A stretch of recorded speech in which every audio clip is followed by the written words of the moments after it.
In the 11th century, King Anarata of Pagan unified Burma through war and diplomacy. To seal peace with the Mon kingdom of Pegu, he took Princess Manisandar as his queen. Escorting her was Kyansitha, his most loyal general, and the man who once loved her in secret. As they journey to Pagan, a silent story of love and sacrifice unfolds, a quiet moment during the royal caravan's journey from Pegu to Pagan. The sun begins to set, casting a golden glow across the Irrawaddy River. The sounds of the marching escort and clinking armor fade into the background. Seated together in a howdah atop a royal elephant, Kyansitha and Manisandar speak in hushed tones, away from the ears of their attendants.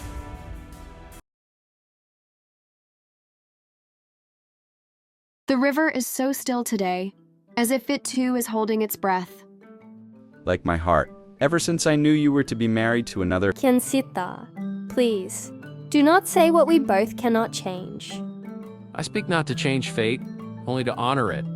For years I rode into battle for the glory of Pagan. Never once did I hesitate, but today, each step toward the capital feels like a blade turned inward. You have always been brave, loyal, even when your loyalty cost you your place beside me. It was Anarata's will to make peace with Pegu, and yours was the hand that sealed it. I do not blame him nor you, but still, when I first saw you again in Pegu, standing with the peacock banner behind you, I wished we could return to those days in the palace garden, when I was just a soldier, and you just a girl with laughter in her eyes. I remember. You always pretended to stumble with your sword drills when I passed. I was not so foolish as you believed. I hoped not. I hoped you saw me. I did, and I do, still. Even now, even with the weight of a crown upon my brow, I see you, not as a general or a prince, but as the man who once carved my name into the bark of the tamarind tree behind the monastery. I would carve it into the stones of Pagan if I could. But this journey ends with you becoming the queen of a kingdom, and I a loyal servant once more. And yet, must we truly forget? Must our love be erased like the names of kings fallen from favor? No, my lady.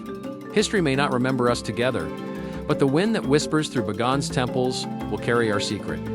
The river will remember, and when the monks recite prayers beneath the Bodhi trees, I will hear your name in the silence between chants. You speak like a poet, Kyansitha. No, just a soldier who loved a queen before she wore her crown.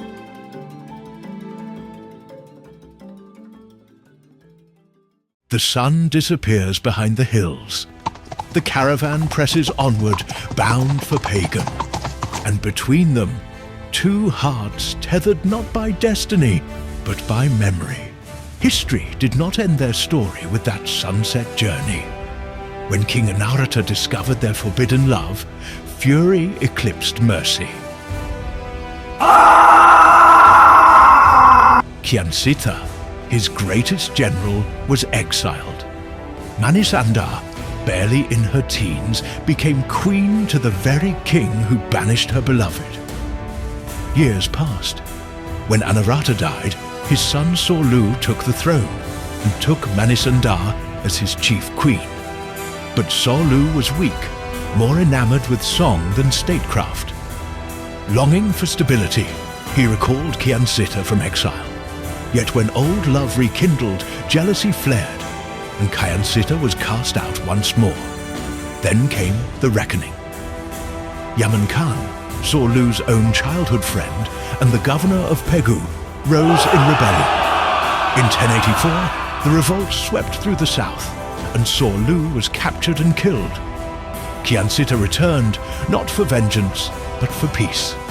He crushed the rebellion, restored Pagan, and finally took Manisandar as his queen. She had been queen to 3 kings, but only one had truly held her heart. Beneath the golden spires of Pagan, their love, once punished, was at last fulfilled.